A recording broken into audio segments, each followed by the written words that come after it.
We are excited to get started with this webinar for SNEs, the Student Involvement in Interpreting Evidence, using the formative assessment process to support learning in your classroom is our topic for this webinar. So getting started, this is a webinar series and it is to support ongoing professional learning for our state network of educators. So thank you all for joining us today. All of our SNE webinars are recorded and they are housed in the digital library forums. So I am Amy Theory. I am the Director of Supports for Formative Assessment at Smarter Balance, and I'm going to go ahead and have Amber McCulloch and Mary Holzclaw introduce themselves so you can become familiar with their voices. They are co-presenting today.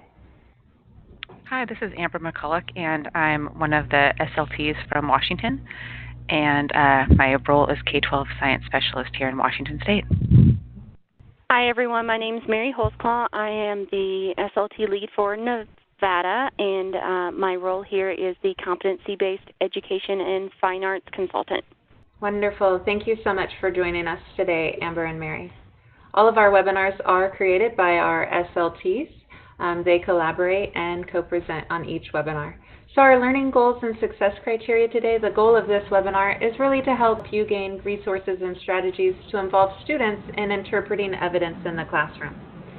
We'll know we've been successful when you use one of the 3 suggested resources to support student learning. By using that, you will be able to reflect on the process and also implement next steps to move student learning forward. The content overview for today will be to review the formative assessment process, to take a deeper dive and focus on interpreting evidence. We will demo 3 digital library resources and then identify action steps. So the system of assessment with Smarter Balance is a full assessment system to support teaching and learning in the classroom.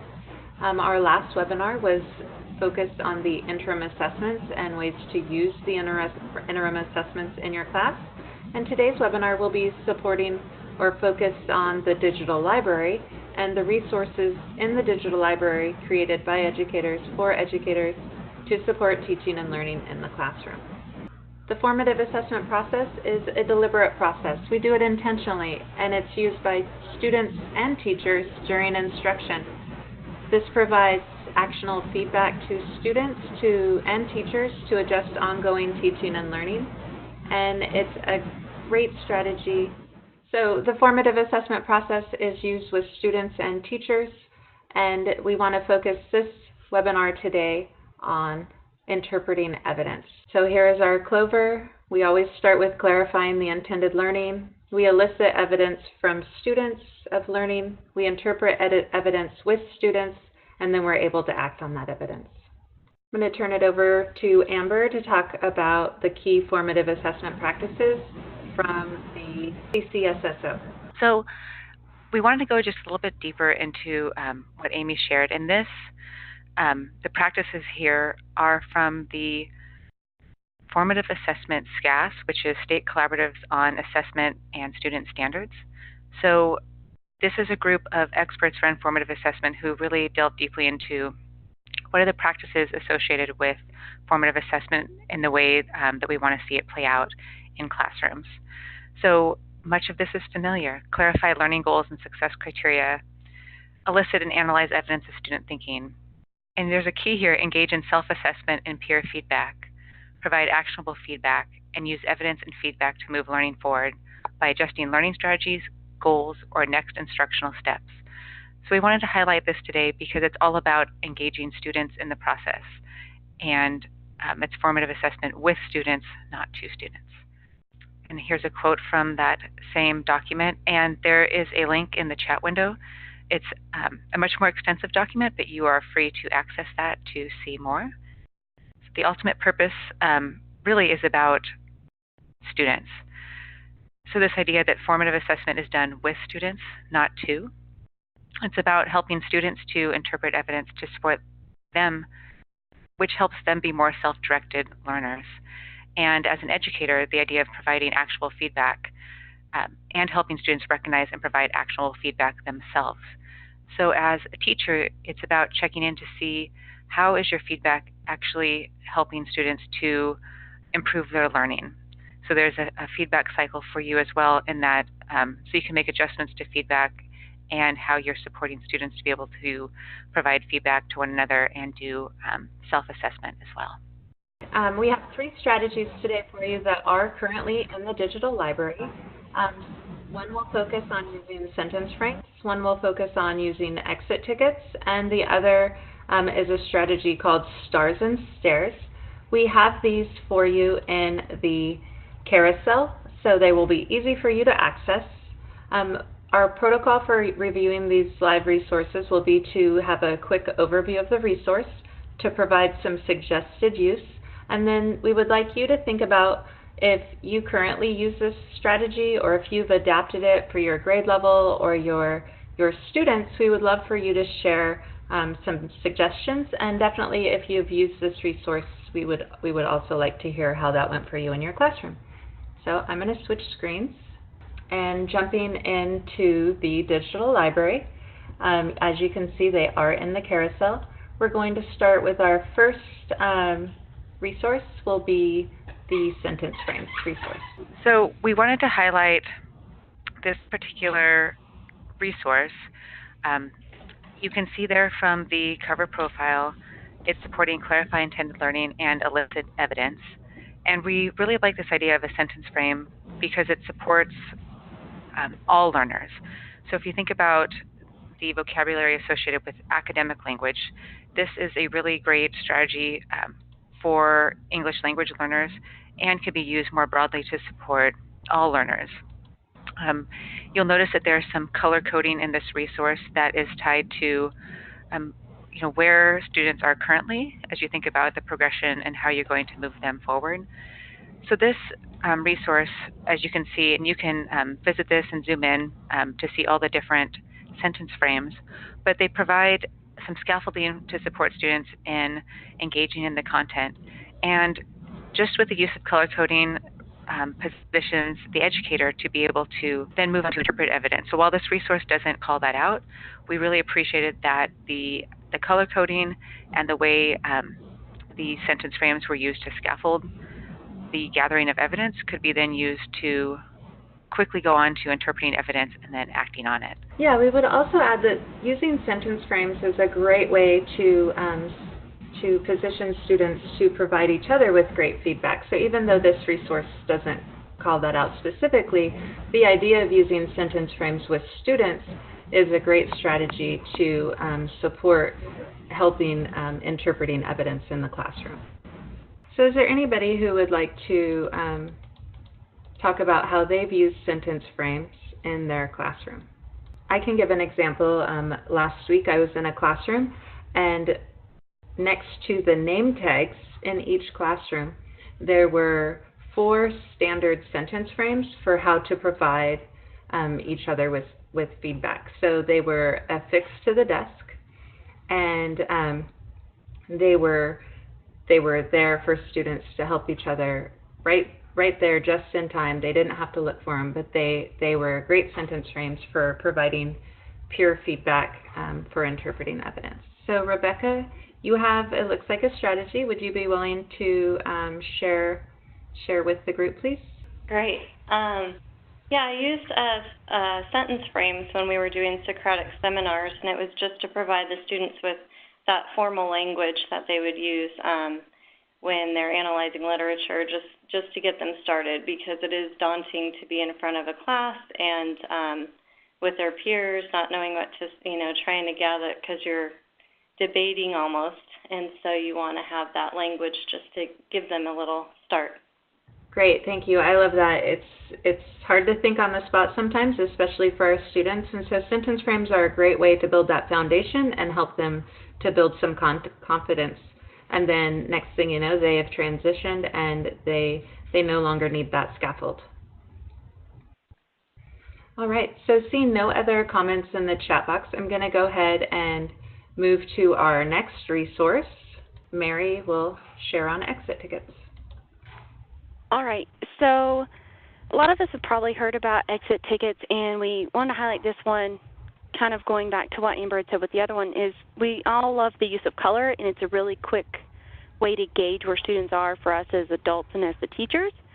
But also when you use a stoplight, and with this resource it also talks about some of the questions that relate. So for example, yellow is I have questions about related information. Green light, of course, is that thumbs up, I'm good to go. And red is, okay, hold on, I need help now.